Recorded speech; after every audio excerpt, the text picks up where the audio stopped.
Good afternoon, everyone. So I, Dr. Sujata, would like to thank and welcome Dr. Deevanshu, Professor Dr. Deevanshu Srivastava, on behalf of the whole of the committee and society. Professor Dr. Deevanshu Srivastava is founding Dean and Professor of Law at GL Bajaj Institute of Law, Greater Noida. He's a distinguished legal scholar with over 12 years of experience in teaching and research. He's a certified POSH trainer, certified mediator, certified arbitrator, policy consultant, analyst, as an avid intellectual property rights enthusiast. He's also a recipient of prestigious BW Legal 40U40 award, recognizing his contribution to the legal field. Dr. Srivastava is renowned for his expertise in curriculum development, institution building, and fostering academic excellence. He has successfully organized key law school initiatives, including moot court, symposiums, and legal aid programs, while cultivating strong industry connections. His research prowess has been acknowledged at national and international levels with significant contribution to legal scholarship and policy analysis. In addition to his academic leadership, Dr. Srivastava excels in education and corporate consultancy, frequently advising corporate agencies. His multifaceted expertise in mediation, arbitration, and policy consultant underscores his commitment to advising legal education and practice. Based in Noida, he continues to shape the future of legal education and inspiring the generation of legal professionals. So we hereby welcome Dr. Srivastava for the further continuation. Over to you, sir, and thank you so much. Over to you, sir. Thank you.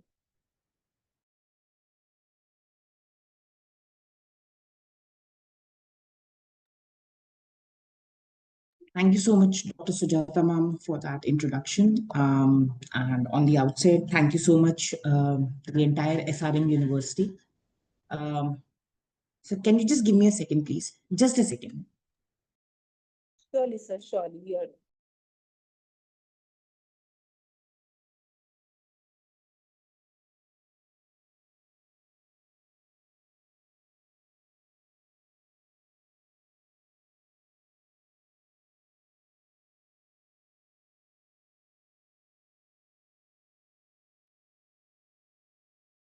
I'm really sorry. It started heavily raining out here, so I'll just have to close things there. Yeah. So thank you so much, Dr. Sujata ma'am, for that introduction. And on the outset, thank you so much for the entire team from SRM University and the entire team of Law Teachers India. Huge respect for Dr. Kalpesh sir always. And thank you for extending this invite today. And must compliment the entire theme of this online faculty development program on alternate or appropriate dispute resolution for the Viksit Bharat. And I totally agree with the fact that yes, why Viksit Bharat would require an alternative, or rather, this alternative appears to be the appropriate dispute resolution mechanism. It is a great way to not only emphasize a fact, but also how the level of dispute resolution that we are trying to see in our country is shaping up. So on that note, I'm just taking a second to share my PowerPoint presentation. And if somebody can quickly help me up, is the screen that I'm sharing is visible to everyone? Yes, it's visible. Yes. And I also hope that you can see the slide getting shared. Yes. Okay. So to start off, I guess I will be sticking to the time and I'll keep the last 15 minutes as was told to me by the organizers for an open session. And I really appreciate for the open session if we can have any questions based upon the understanding that we are going to share. Alongside that, if we also have some comments or some open talks to debate on to this thing, I guess it would be a healthy way where we can understand this topic much better. Now, as you can see, the topic that was allocated is a comparative ADR system, the global practices and innovations. Now, with an overburdened judicial landscape that we are seeing in front of us, this is the best possible thing that is available to in any format. And when I'm talking about an overburdened judicial landscape, I am reflecting on that with the alternate dispute resolution system that we have in front of us, in order to deliver timely justice, many a times it is, and we all have heard this phrase of justice delayed is justice denied. But we have also parallelly heard of terms which is called as justice hurried as justice buried. So we cannot take this leverage at a point that we need to come on with a hurry thing. But what the alternate dispute resolution system of our country has shaped up. And I'll be very honest, this past Saturday, I got this privilege to listen live to one of our leading Supreme Court judges, Justice Suryakant sir. And when he was pointing out, he said this thing very categorically, and like to quote him, that it is our prime responsibility to not only see the mechanisms provided in the section 89 of CPC, the 5 alternatives that I am talking about here, but also how the shaping up of specifically one of the alternate dispute resolutions in form of an arbitration under the Arbitration and Conciliation Act of 1996 is taking up.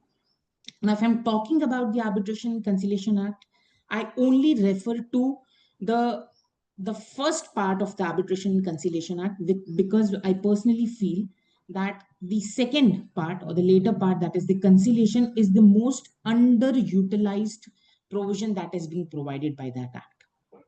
But on the other hand, when we see how the arbitration, and specifically the last 5 to 7 years, how arbitration has shaped up in India, with the amendments being brought on to, with the first, I guess, an resolution where they have fixed the timeline for coming or getting on a final disposing of a particular thing. Now, have we ever wondered why this particular term resolution was used for ADR? I understand we take it alternate, we take it dispute, but why this resolution? Is this the resolution for the disposal of the dispute, or a resolution as we have generally taken that this is a methodology that we are going to adopt to taking on?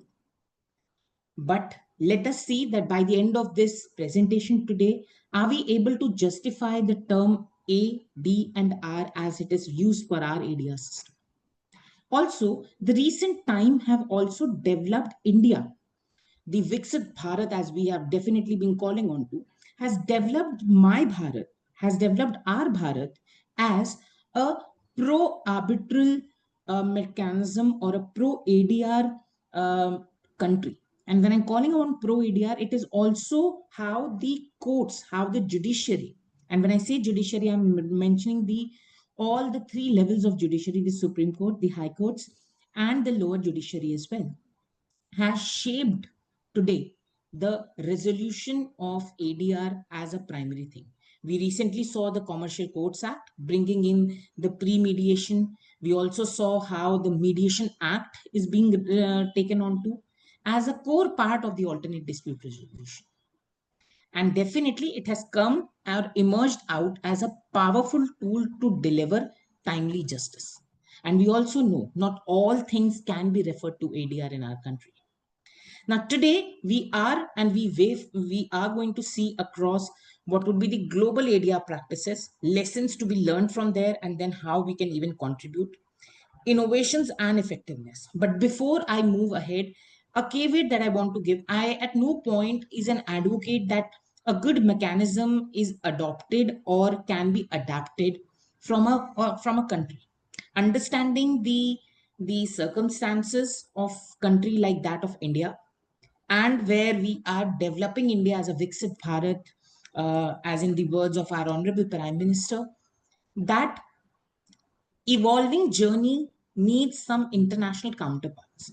For Viksit Bharat, the concepts of Make in India, the concepts of how we are seeing the present time where additional tariffs are being imposed by US. Is this a way, a mechanism to suppress India as an emerging economy or something like that? What is the role of this ADR mechanism plays? Now, to start off, I'll come to a point of an answer which is there. That is how the crisis of congestion. Now, what is this congestion we need to take on? Now, the global justice system faces unprecedented challenges. Now, you may be, and that's where I'm borrowing the entire theme of this wonderful online faculty development program, is that how Viksit Bharat is related with alternate dispute resolution or the appropriate dispute resolution being called on. Always understand that for being a Viksit Bharat, it is not merely that a country needs to be on its own. It also needs to attract the foreign markets. It also needs to attract foreign companies. It also needs to bring in some heavy and collaborative decisions. And whenever such contracts and clauses are being framed where one party is an international party, and that is where I'll come to the part two of the Arbitration and the Conciliation Act, as we saw the New York and the Geneva Convention, or as we generally call with the arbitration, there are two forms of arbitration: a domestic arbitration and an international commercial arbitration. What is international commercial arbitration, and what is the first feature that from where we can say it's no more a domestic arbitration, it needs to be a international commercial arbitration or international arbitration? Always understand the first and foremost requirement is that of parties. As we all know, a contract happens between two parties, and one out of these two parties minimum. So when one out of these two parties is not an Indian body, it is automatically termed as an international commercial arbitration. So when I say this, it can be in the form of a clause in the agreement signed between party A, who is an international party, and party B, which is a domestic, or it may be an international party as well. Now, if I'm talking about this first step, this initial step being brought onto, then only we are attracting the global ADR market as is what it is in front of us. So when these two things occur, this is the first and the primary step. Now, if I'm talking about the Indian condition, over 50 million cases are pending. And for this, I'll urge each one of my friends who have joined us today, or they have joined us for this wonderful online FDP. I would ask each one of you to see that the national judicial grid time and again, that how and what are the cases. This would also help if amongst my friends who have joined us today are researchers. They are pursuing their PhDs or they are planning to pursue their PhDs. These particular form of websites are your first-hand sources. These websites are regularly being updated, and that is also very well cited as well. So for you, it comes out to be a good resource if you are planning taking something on that particular point. Following this second counterpart, the United States of America, the federal caseload is up to 40% in the last decade. State the courts are even more burdened. Now, so whosoever draws this inference that only Indian judiciary is bound or case bound or the caseload is up, I'll be very honest, and this only I'm saying with what past research I have done for a couple of projects, that it is nearly 79% of the judiciaries of the world which are overburdened. The reasons can be, yes, the number of judges, the number of cases that are being sent on to and disposed of, the appeals, and so on and so forth. If I'm talking about from US, if I move ahead to UK, average civil claim takes more than 500 days for filing, from the filing to the judgment. Now, if I'm putting it more than 500 days, this nearly comes across 1.5 years. Now, I know for somebody sitting here in India would be very happy, okay, better than what we face for our civil matters, which takes around like 12 years or 10 years as at a average or at a minimum cost. Now, this congestion that we are talking about, this backlogs that we are reflecting out here, is both economically and comes with the human costs as well. Now, if I'm talking about human costs, I'll bring across that billions lost annually in delayed contracts and stalled projects. Businesses have collapsed because while awaiting a resolution, and I can cite being a member for the or being one of the important pillars when it comes to the Delhi Arbitration Center. I have faced and I've seen it that I was really shocked to see a 2011 case being still there and it has not yet come out to. And see, imagine if a 2011 case, it would have been in a district court, it would not have brought um, it would not have raised our eyebrows. But a 2011 thing pending at the Delhi Arbitration Center for the appointment of an arbitrator, I guess this rings the bell because this is not the purpose for which ADR mechanism has been created. Not only that, the families have fragmented by prolonged legal battles as well. That the status, the if it was a civil property between two, let's imagine two members of the same family, and with the status quo, neither of the family members is still able to take it up. Now, court systems worldwide are struggling under the weight of mounting caseloads, creating a justice deficit that affects millions of lives and livelihoods daily. The purpose of telling this, and I know that's not a particular thing, but this helps us to take an answer of how are the perspective being taken up. And this is where alternate dispute resolution has put the paddle on the accelerator, specifically in the last decade, to grow by leaps and bounds. Now, if I'm using a word beyond the bench, I am only using it in terms of its physicality and not in terms of its applicability. What I meant is that it is only beyond the bench that the arbitration room or the court or the dispute resolution is being happening in a different room and not the bench. But its effectiveness is as the same thing if it is delivered by a court for that particular matter. So the rise of alternate dispute resolution is a paradigm shift from the adversarial litigation to the collaborative problem solving, always on a faster, cheaper, and a more confidential pathway of justice. The reason I'm also mentioning this is the latest amendment that have been brought to the Arbitration and the Conciliation Act.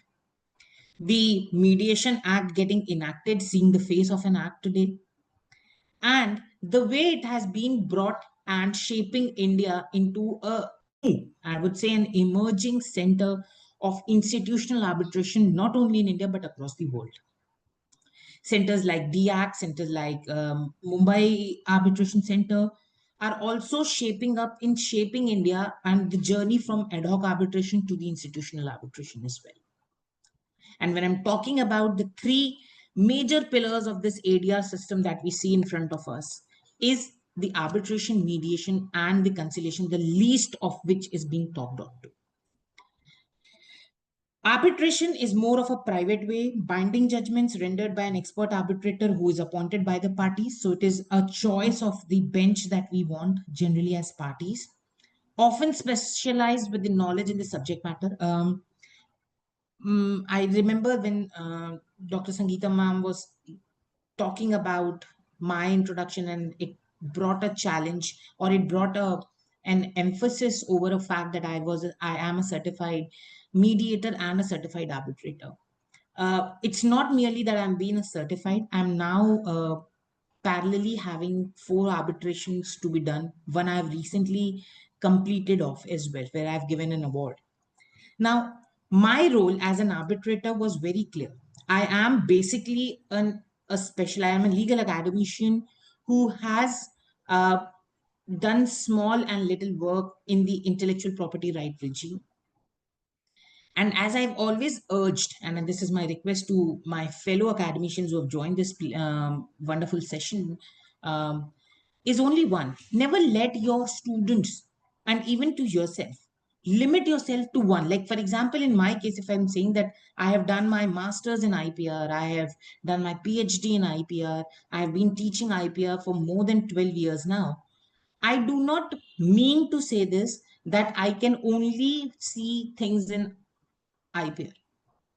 Arbitration and mediation are two wonderful elements with which I can definitely take in addition to IPR.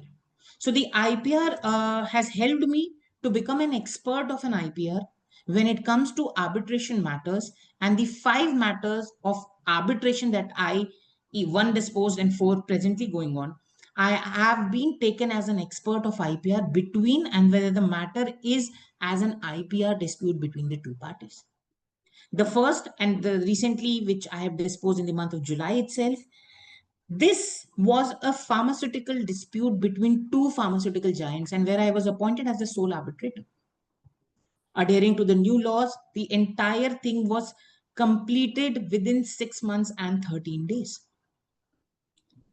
And the best part that an arbitration brings, that both the rival parties who were in the same dispute can and are still continuing to do business between them. And this is what basic an arbitration dispute comes on to. Also, that matter is not a reported matter.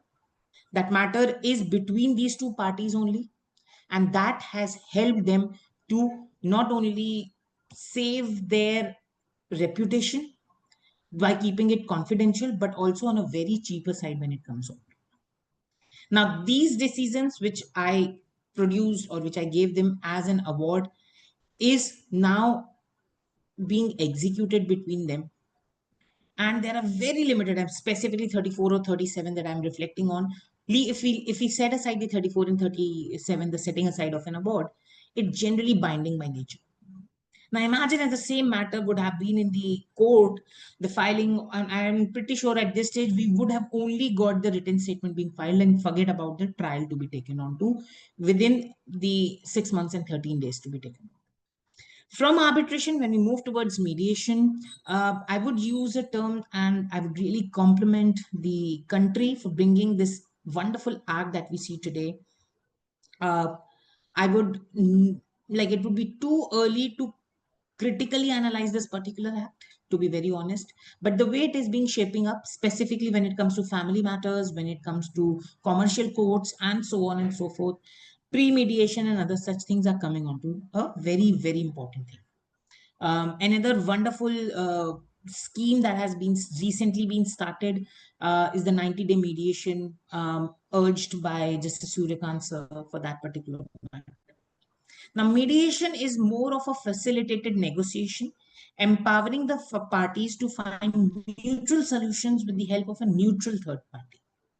Now, neutral third party is something that is very important for mediation, and let me draw a very clear distinction between what is an arbiter, and I know major of you might be knowing it, but just to refresh your memories, the major difference between arbitration and mediation comes is that it has a very clear thing that in arbitration the arbitrator can suggest and can come to a decision, while in the case of a mediation, as I use the word, it is more of a facilitated negotiation.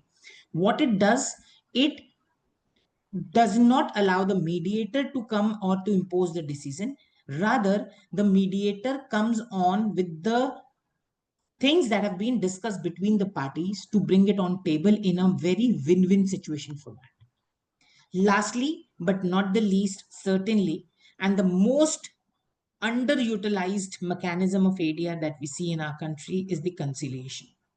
Uh, Before I move ahead, I guess I would also urge all of you to please read the new arbitration bill that is being that is about to see the shape of an act. I guess whether latest by the end of this year, and then you will understand that why the emphasis on arbitration has been more and an underutilized pattern of conciliation. I also recall the apart from the Arbitration and Conciliation Act, the only legislation which talked about the conciliation mechanism was the labor laws in during that particular time.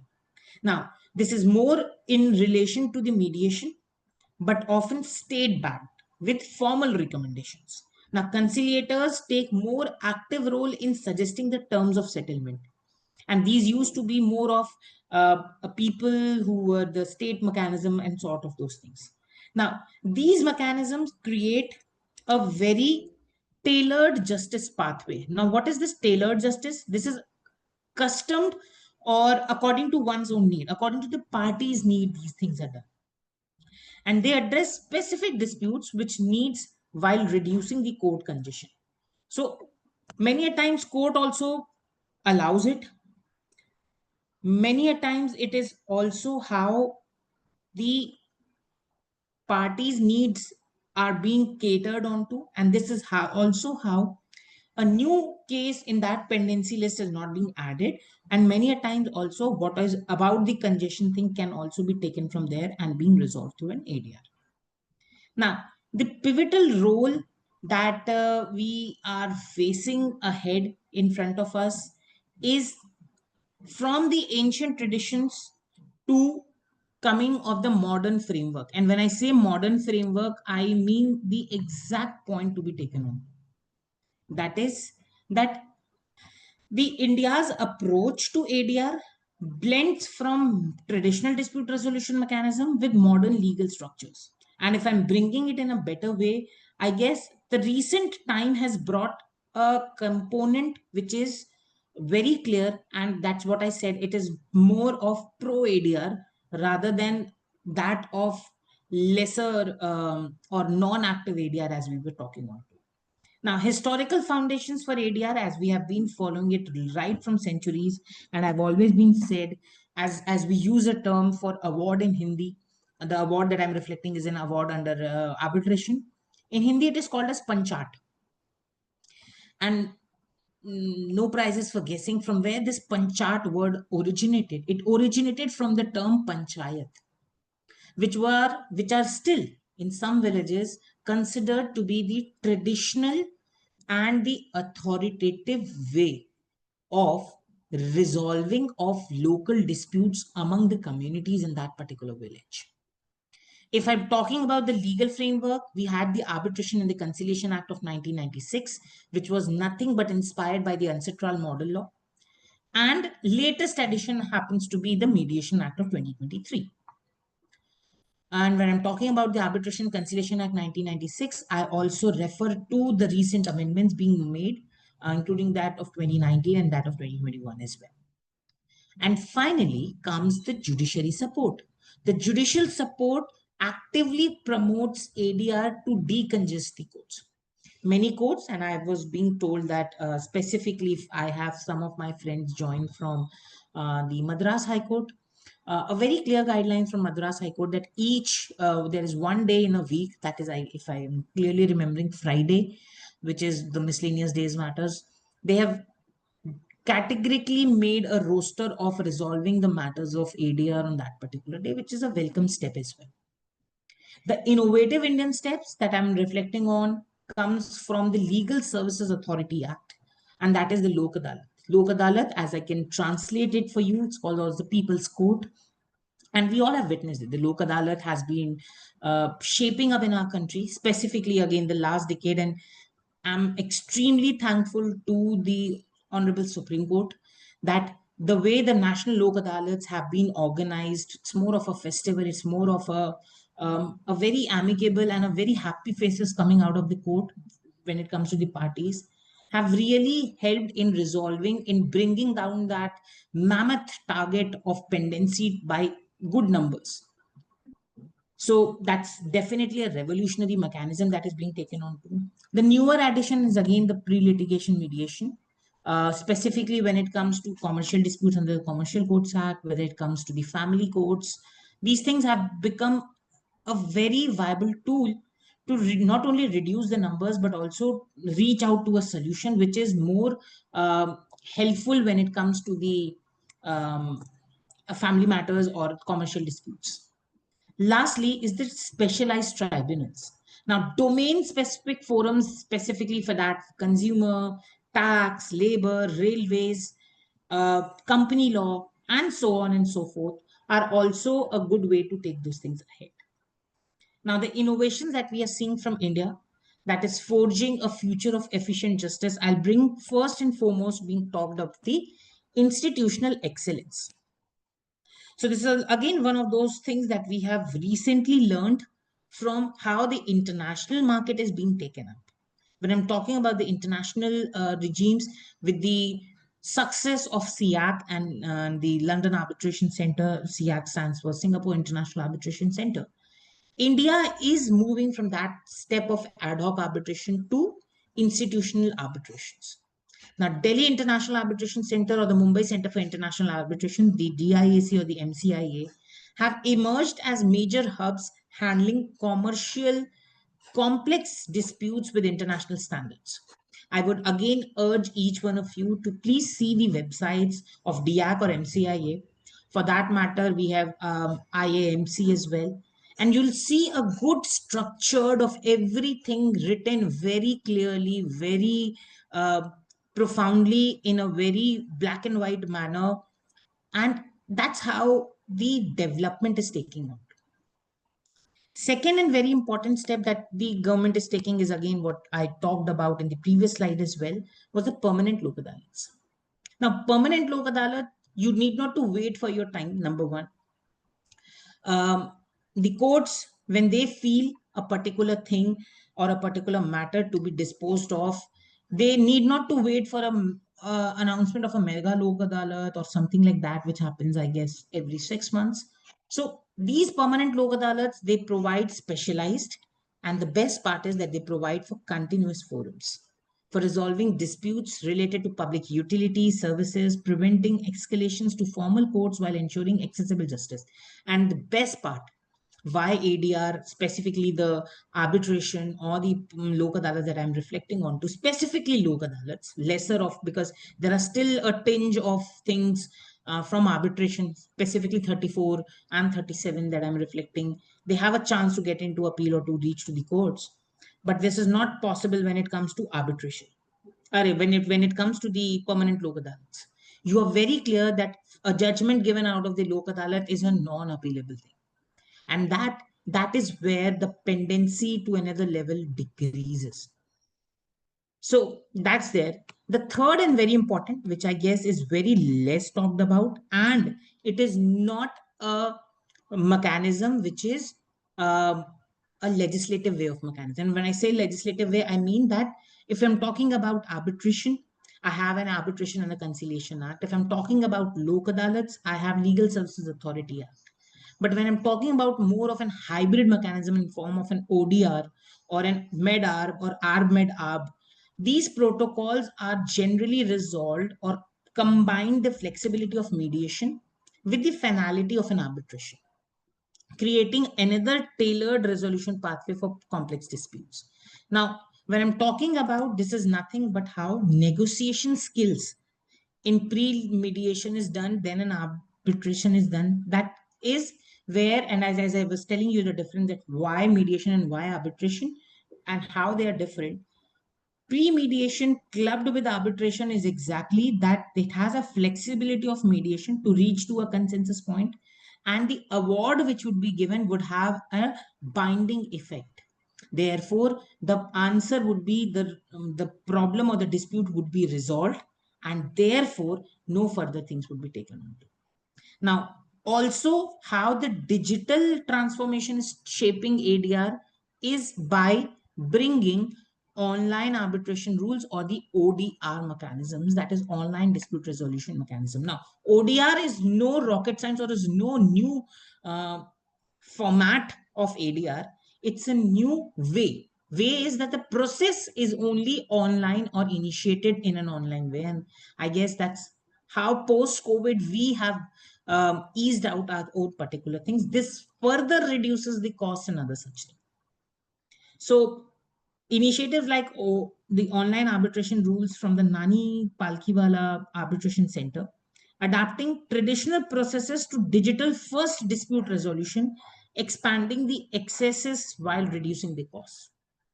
Reducing the cost, look, why ADR was taken, that so that the court fees and all those things fades away.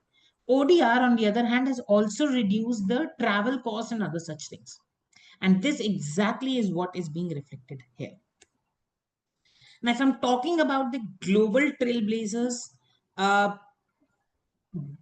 the best among all is what can be reflected, and I generally at the bottom I've reflected it as the gold standard, is the Singapore International Arbitration Center, popularly called as SIAC. Now, another wonderful thing which SIAC has done, and I again urge all my dear friends here, you see, SIAC even has an India office, and they time and again conduct conferences, seminars, which is also a marketing thing, which is also a way of how the the reliability and the relativity of this particular thing comes on to. So these things have very important component when it comes to the uh, answer of how the mechanism has been taken up. Apart from SIAC, another big thing of which I guess I am a big fan is the London International Arbitration Centre, the UK model, where online civil claim money claims system handles claims up to £10,000 entirely digitally. And when I say digitally, it can be a company of UK or the other company from US or India for that matter, and they need not to travel. Everything is so wonderfully app based or online based that till the £10,000 dispute, it is digitally getting resolved as well. Not even the payment. The payments are also initiated through the your IMPS or other such features as well. China, the CIEA TAC. Now, this Chinese International Arbitration Center is the way of how thousands of international cases with specialized industry panels, and when I say specialized industry panels, you'll be very shocking to know the percentage of international industry panels that CIETAC has, and that's visible on their website as well, consist of 60-40 model. 60 foreign nationals who are not Chinese nationals and 40 being Chinese nationals for that particular thing. Another emerging area is the Dubai International Arbitration Regime, which not only offers the hybrid common law ADR system with an opt-in jurisdiction. So this is an option which is being created, which is a wonderful mechanism to be taken on as well. And lastly, I know it's a very small country, but when it comes to the arbitration and how the methods have been working on to, the court have annexed mediation achieved 70% plus settlement rates through judicial referrals. And when I'm bringing judicial referrals, I'll tell you one wonderful thing, which I guess another thing that would be attracted by my fellow academicians out here. They have made universities and the educational institutions as their referred centers. And this not only gives an opportunity to establish, but also how this particular thing is there. Now, SIAC, again and again, if I'm bringing as a model to take it up, now, SIAC for us is not only a feature, not only a model that we need to adapt to. And I know the arguments against it can be, oh, it is really possible for Singapore because it's a very small country. It is even as small as to one of our leading states like Uttar Pradesh or Rajasthan for that matter. It's not about states, it's not about population, it's not about the numbers. It is always about a mechanism. And if I say that if SIAC model is so well working for a small country like Singapore, why can't we have the similar model being imposed in each of the states for that particular matter? That would not only help to take it up, but also effective way to reduce. So referring again, the gold standard of Singapore model that we see in front of us is another answer for that. And SIAC is open. SIAC is very much open. And we saw major of our retired High Court and Supreme Court judges, not High Court majorly, but major of our Supreme Court retired judges, major of our top senior advocates, top name advocates are, and if they are following arbitration, they are in the panel of the Singapore International Arbitration Center. The newer format, as the topic would also be taken on to, is in relation to the digital frontier that we have. Now, when I'm talking about the digital frontier, it is very openly being taken that if I am bringing an answer of the new ways or the new era or the new thing, as I said in my previous point as well, that if these things do importantly bring on a point, it also executes an answer for us. And that answer is that how are we going to bring a, a position that may reflect to something that is answerable, something that is effective, and something which is agreed between the parties. And that is how the birth of online dispute resolution has come not only as a resolution but a revolution to be taken on to. The digital frontiers, all the rules are same, everything remains the same. It's just the forum changes from physicality to an online place. I guess another very good example which I can relate with this particular faculty development program, that this wonderful execution by SRM and Law Teachers India together has brought people across the country on one particular forum. Like, imagine if I can give you my example that from Sonipat, if I would have to travel to Sonipat from Greater Noida, I would have to take an additional of some 2 hours journey, then all those preparations, then delivering a lecture, and then coming back. I guess online effectively brought that ease for all of us. Similar goes with some participants who might be joining from Bangalore or Chennai for that matter. But when it comes to dispute resolution, three of us, the two parties, the arbitrator sitting on an online time with a particular thing, and these things have taken up. So it not only brings the anywhere access format in power, but also breaking the geographical barriers with the platform. Now, something like this happening on Zoom, other platforms are also being taken or brought on that. So this based dispute resolution is accessible from any locality, and it only requires an internet connectivity, which today I feel is as necessary as a water or a bread in our day-to-day life. Second very important thing is the power of how AI powered tools are bringing up. Now, AI powered tools for that matter brings automated case triage, intelligent document analysis, and predictive analytics, helping parties to reach optimal settlements. Now, at no point I'm telling or I'm advocating of this particular fact. I'm a big fan of AI. I myself use AI for many purposes, and I also initiate this among my student as well, that use AI as a tool and don't let AI be your master. I'll repeat, use AI as a tool.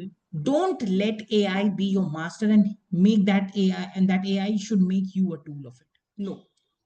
And when I say this, it not only helps us to create something at an effective manner of how it is being programmed, how it is being algorithmed, but also how it has been brought into. Lastly is the virtual proceedings.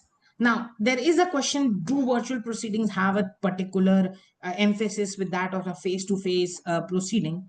And my answer would be again in the form of an exemplary way, which major high courts and Supreme Court in our country is taking on to. You name the high courts, whether it's Allahabad High Court, whether it's Delhi High Court, whether it's Mumbai High Court, whether it's Madras High Court, whether it's Karnataka High Court, at least the five of them, Uttarakhand High Court, small states, Himachal Pradesh High Court, the Punjab and the Haryana High Court, they all have started initiating a virtual proceeding. To that matter, even your e-stamps and other such things have also transgressed this online when virtual proceeding to big extent.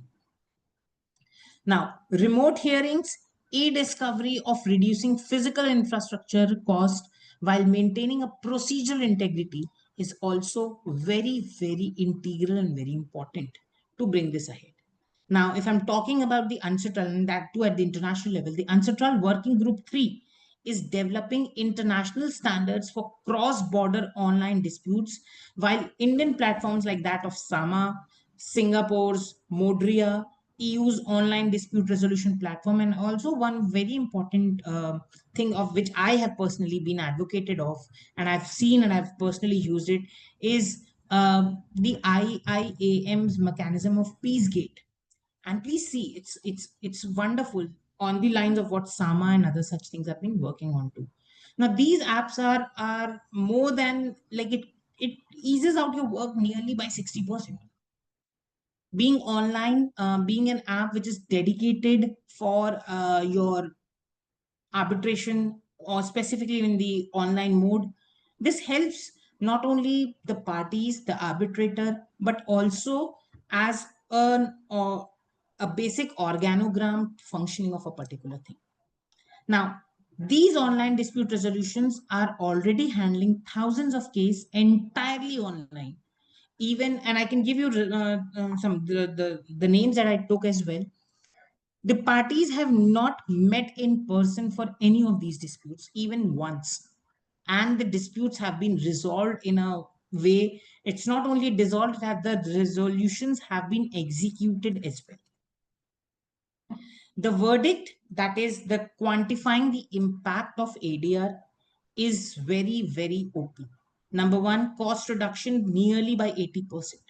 Average savings compared to the traditional litigation with mediated with settlements typically costing a fraction of court proceedings. So 80% cost reduction, 75% of time savings that we can see, and more than 90% of satisfaction rate. When I'm talking about the satisfaction rate, this is majorly in the commercial disputes where parties, imagine in a traditional system, the parties have to hire advocates, the parties have to be drawn in the courts, the name displays, and all such things. On the other hand, and I urge, like for example, we see, and again, thanks to Live Law, Bar and Bench, and similar apps out there, who bring us the even the court disputes or the court judgments which is being handed across India. So Madhya Pradesh High Court, be it Allahabad High Court, be it Madras High Court, Kolkata High Court, the judgments that are being heard happening the same day, you find a news. Supreme Court and Delhi, definitely for that matter. So this not only brings the alarming things in our ears, but also causes reputational damage to the companies as well. But in case of ADR, whether it's arbitration or mediation, this remains in the closed wall and is only known to the parties of the dispute, and even for the fact of how these parties take up on a point. Now, the global impact extends beyond numbers. The New York Convention, with 170 plus member states, ensures cross border enforcement of arbitration awards, creating a truly international justice system that operates alongside traditional courts. So, international arbitration systems have also developed this particular thing. The awards issued by, for example, SEAC, the London Arbitration Center, and so on and so forth, as an institutional, international institutional arbitration centers, Indian courts have not only helped into reflecting that particular thing, but also respected those particular awards as well. Now, in India, specifically, Lok Adalats have resolved over 9 million cases in a single year, demonstrating the massive potential of a well designed ADR system to address the justice battle. That is what I said, that the mammoth pile or heap of the pendency cases, the Lok Adalats, ADRs, and the other formats that we are seeing will definitely help to reduce this number by far with a huge number. And that would not, I would not say that that is, imagine if these would have not been there, the pile would have been much bigger. I'm not saying that the pile today is very small or they have reduced. They have tried to reduce it. And that is where we are more of an advocating that such a drive like 90-day mediation, like uh, two national Lok Adalats, or now also having a permanent Lok Adalats being set up, legal aids on that particular matter is being brought on. So now, coming to the road ahead, as we can see on, uh, the training gap is very, very important. Now, when I'm talking about the training gaps, why a 40-hour mediation training or a 40-hour arbitration training has become a mandate. I can also vouch for why this hour of 40 and what was this magic figure of 40 was all. So it was initiated by the Supreme Court. The MCPC, if you can search for that particular thing, was a committee that prescribed such things. Today, we have insufficient numbers of skilled arbitrators, mediators, and ODR practitioners. And that is again when I'm urging to all my academic friends out here that when you are addressing a batch, I would request you to urge your students that they should not take that ADR is no separate mechanism or no separate branch. They can be expert of their, for example, IPR, corporate law in forms of mergers and acquisition, in forms of competition laws, in forms of consumer laws, in forms of family disputes. They can specialize here and can parallelly be the ADR experts as well. I understand I'm asking for way too much, that, okay, a person or a student is developing himself or herself for a graduation course so lengthy, drafted, and then an additional of a certification of an ADR. Now, I would not see it that way. I would see it much in a better way that, yes, when I was getting certified or doing my course for arbitration to be a certified arbitrator, I initiated this fact, and I'll be very happy that my then organization supported this. And 7 of my students alongside me and 4 faculties, if I correctly remember, including myself. So 11 of us from the same institution became a certified arbitrator. And out of all the 11, I can proudly say that all are doing live arbitration cases now. Now, this and all 11, I would only say 3 of us are from IPR. Rest majors specializations were corporate laws, consumer laws, and one, I guess, is from family laws, but for that matter. So this insufficient number of skilled arbitration, and skilled arbitration doesn't mean that you have done a 40-hour course, it would be more than sufficient for you. It would grow again. As I say, law domain is more of how the things have to be taken. It's more of practice that would make you a seasoned professional, something like that. Second major issue is regarding the enforcement issues. But to that factor, even the newer amendments and now how the arbitration bill is being framed onto in our country, the inconsistent cross-border enforcement of awards and agreements was a challenge.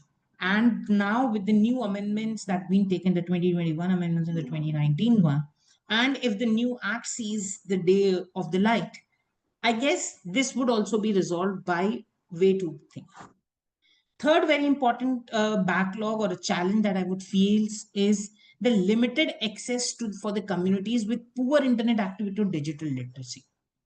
For that matter, I would be very honest that the initiatives by the Supreme Court for establishing dedicated centers, whether and this power is given to the high courts, and high courts have been started making such things that each district court today would now be enabled that particular matter, that they are equipped not only with training but also how the things have to be taken.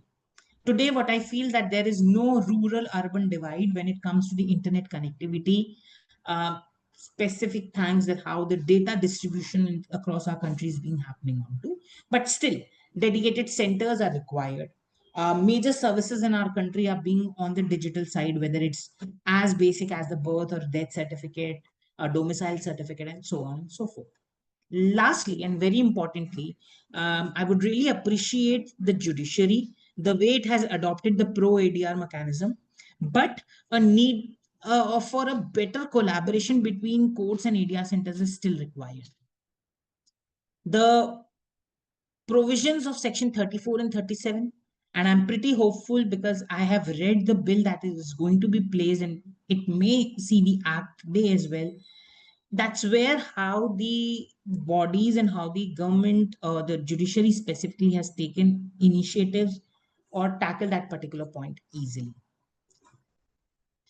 So I just would wrap up in just a couple of more minutes. The new era of justice, fair, fast, and accessible for all. A true measure of our justice system is not how well it serves the privileged few, but how effectively it protects the right of all. I guess we all heard that news, which was a recent statement. I will not quote the name, by one of the justices. He said arbitration is for the riches and not for the poor. I'll disagree with a particular fact that, and specifically, I'm talking in terms of the DIAC, which the Delhi High Court runs on to. And believe me, it is immaterial whether it's a rich or a poor, it's from whichever strata of the society. Arbitration today has come on the.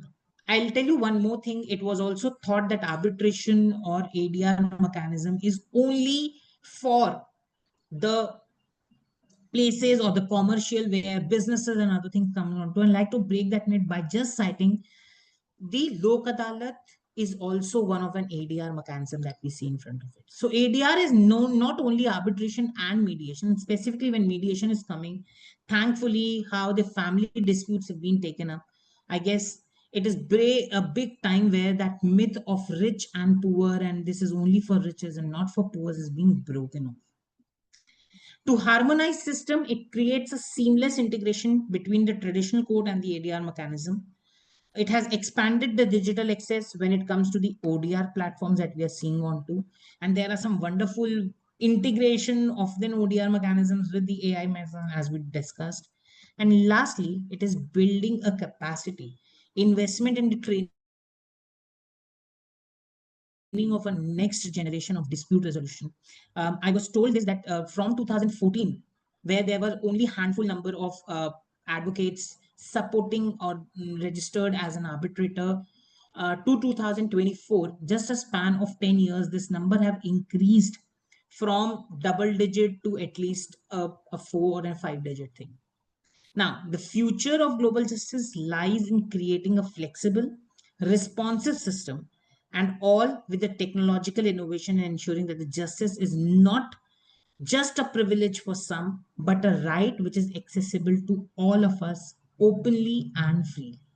With these words, I'll take a pause and I'll open if any questions, anything that have been there on to. And I really hope the main uh, purpose for which I was giving this presentation or something that was bestowed to me by the organizers. I've tried to bring a fair justice to that and bringing an, if not an exercise to convey the matters into an exercise to lit the candles, and I expect you all to pass the baton as well for this.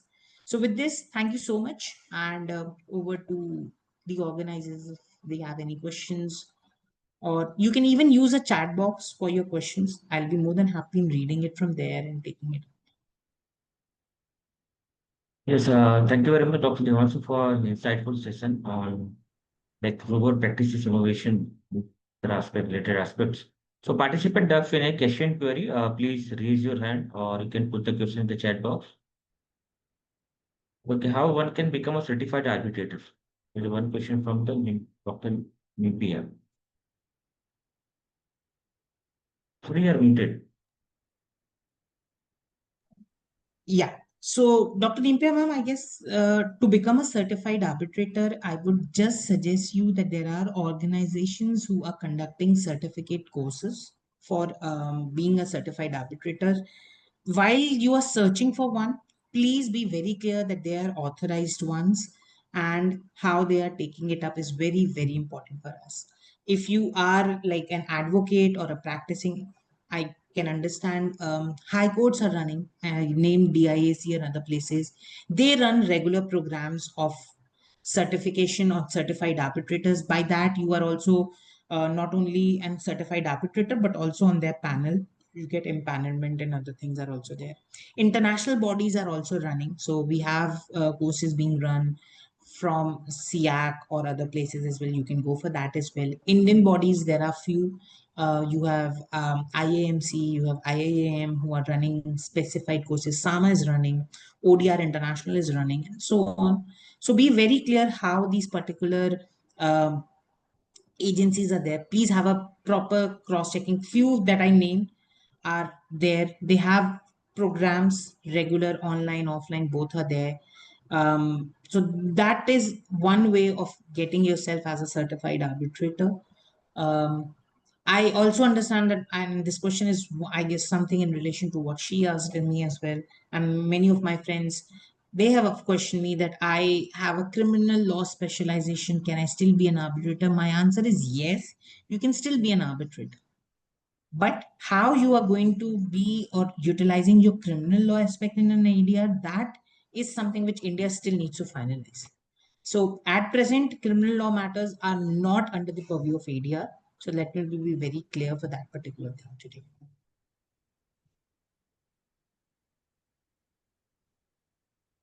Yes, any other participants can take up maybe two, three more questions. Yes, only a participant.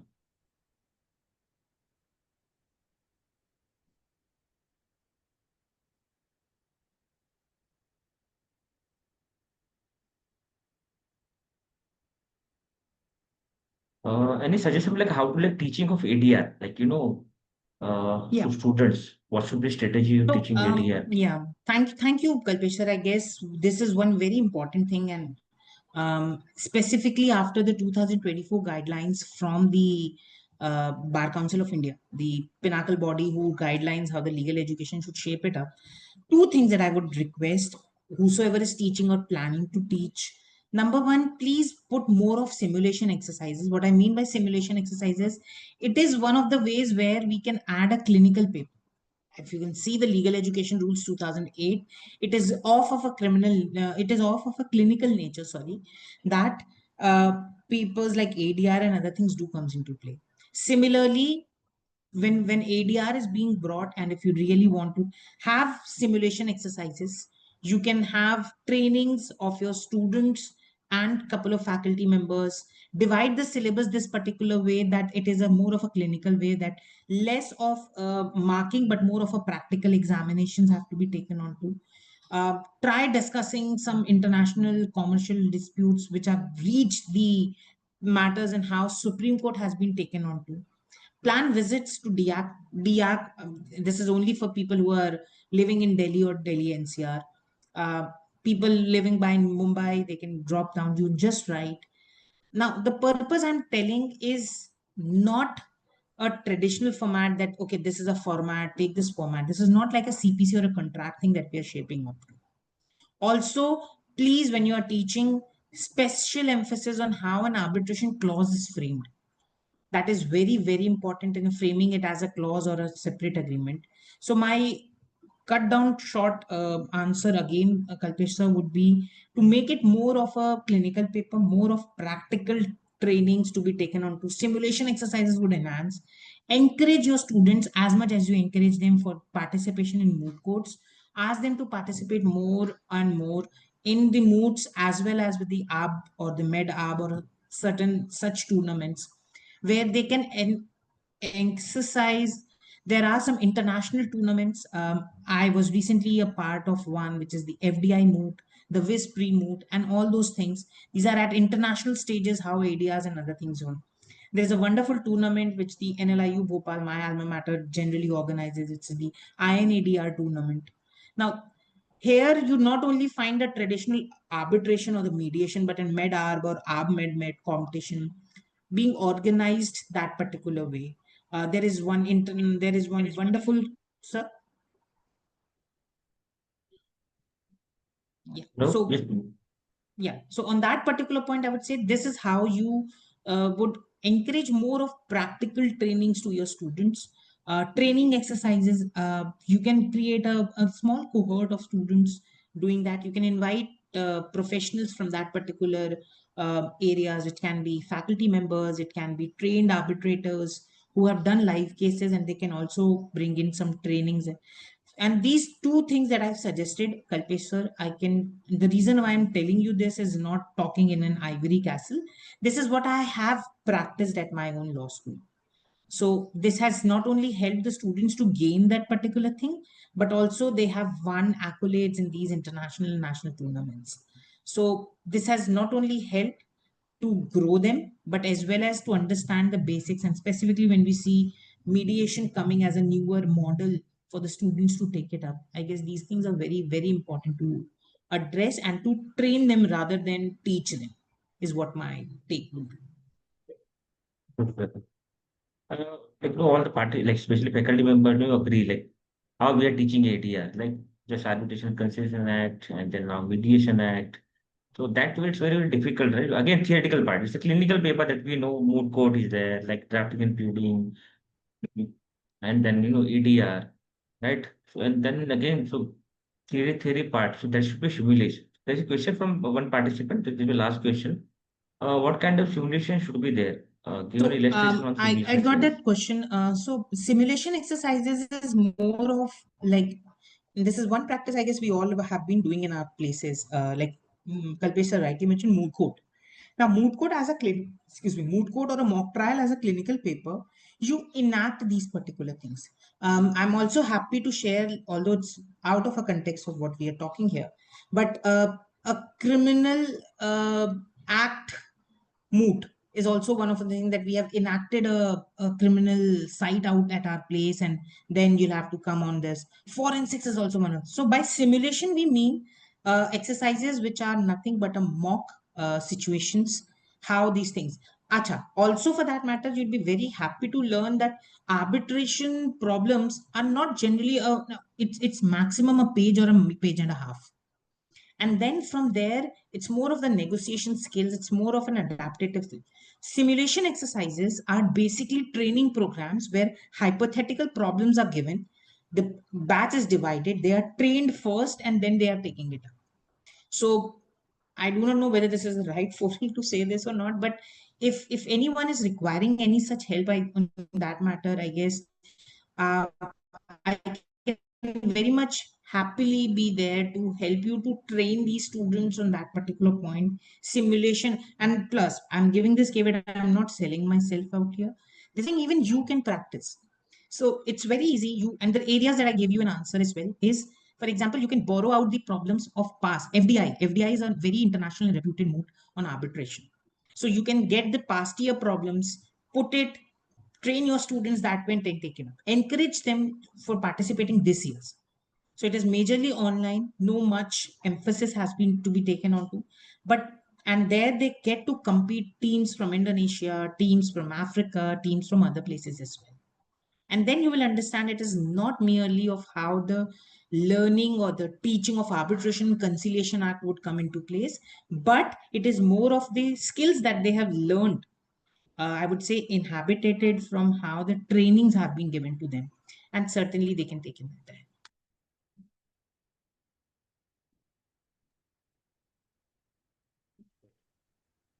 That's the question. So thank you very much, Dr. Devanshu, for insightful session and on support. And definitely, like you rightly stated, we have to. Uh, it's not like we have done specialize in particular subject. We should not enter in particular. Like how we can connect. Like you rightly, like maybe IPR. Like when there is IPR dispute, you can be like contacted. Maybe in other commercial companies matter, or maybe at the contractual term. Anything I would say. More majority thing we can like tomorrow is a session on corporate insolvency. See ADR in corporate insolvency. That way, we can. It will help. It's not like it's a you at least it is not like a separate subject. Like we learn separately, but you have to. It's part and parcel of majority of subject I would say nowadays, right? So that way we can do it our best. So once again, we are grateful for your valuable time and always support. Always, I would say, majority of forum have been ever ready for imparting your knowledge and practical experience. So thank you very much. Look forward to seeing you in future episodes. Thank you. Just to lastly, one thing that I like to tell you, sir, borrowing from you, what you just said, this is where I said, and I said, the resolution that we all need to take, that we, when we are teaching, for example, contracts, and we do not, we teach them that whatever will happen, you'll file a plaint and a WS, and this is how the court matters.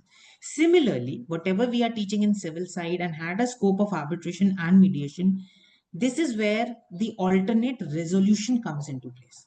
And this resolution we need to take, that it is no more a separate but an alternative way of expanding our knowledge in that particular domain, becoming an expert as an arbitrator, as a mediator, and so on and so forth. So with Definitely. this, thank you so much, Kalpesh Sure, sir. sure, sure. Thank you so much, the entire team from SRM, for having me for this wonderful session. And I wish you all the very best for any Yeah, of it. thank you. Same Thank you. thing, like to put last remark. For example, while we are teaching contract law. So at the same time, we should go for drafting, go for, this ADR thing also. Okay, let's, plan some basic contract while teaching contract one, two, basic contract formation. In that, okay, look at this arbitration. You will learn this in third or fourth year. That way we can connect. Separately, we are completing semester one, semester two, three, four, and then we have to connect the dots. So that will be great thing. I am totally with you, and sir. And again, one thing that I've practiced, we all teach generally contract is taught in the first years. So we consider that there is a fresh student coming from class 12. I'll give you one important internal assessment that I give. I do not follow the assignment writing and coming it to back. The only writing thing that I encourage is either for them to write a book review or a case comment, which is published. So I start that initiation of research and publication right from the first year. One very important thing which I guess, and I guess you majors of them can incorporate now, and I know major of you would laugh on this particular exercise. Contract one, I am teaching the basic principles of contract, section 1 to section 75. And as soon as I completed till section 30, and I am about to start with the contingent contracts and other thing, I gave them an exercise. Each one of you would come with 5 Bollywood songs which has a proposal and acceptance. And the entire class was like amazed. Sir, what are you talking? How can this be possible? And I gave them an example. And with permission from Kalpesh sir, sorry, in an academic forum, I'm using this thing. So I gave them an example. Like, for example, there is a wonderful song, Aati Kya Khandala. So, A, kya bolti tu? A, kya main? So this is how a proposal is being built. So, आती क्या खंडाला, क्या करूंगी आके Khandala. So this is how I think best example of proposal, how proposal is converted into a promise. Who is promiser, who is promisee, what is the consideration, and can this become as an agreement? So this way, the student is putting this daily learning into the daily newspaper, or identify 5 news from the newspaper today which has a contract in it. So they come out with me, sir, this entire page of classified is an example for proposal. I say, is it proposal or is it an invitation to proposal? Go to mall, ask them the sale board which is written, is it a proposal or an invitation to proposal? You teach them that the sale board written on the H&M store today is an invitation to offer, and believe me, the kids would never forget what an invitation to offer and offer, the difference between the two is there. And that's how you can put the learning into a daily activity, which not a first year, and they will not say, I studied that in first year, I'm in final year, you are asking me, I forgot. No, this way you have put that thing in the part of their daily activity. I brought memes to the class as well. So we all see memes there, and that is how you give them an example in your PowerPoint presentations. So that would be all from my end, sir. Yeah, sure. Thank you very much. Thanks. Again, I have shared your, last time we did teaching clinical papers in the Indian law schools. So I shared while talking, I shared how to teach particular subjects that we have to learn. Now, obviously, we need, like, we have professors are also attending our program. So please go and try to, teach, because we have, as a teacher, we have limitations. We are not on the ground. You can go and share your experience, maybe regular visiting faculty, or maybe when you are getting time, go and interact, impart knowledge. That you will also learn a lot of things. Very The true, kind sir. of question will come from, student side. So that will be great learning for you also. If you have, maybe you have hunger for academics, otherwise, if you are enjoying your boat life, or maybe office, that is fine. Thank you very much. Thank you.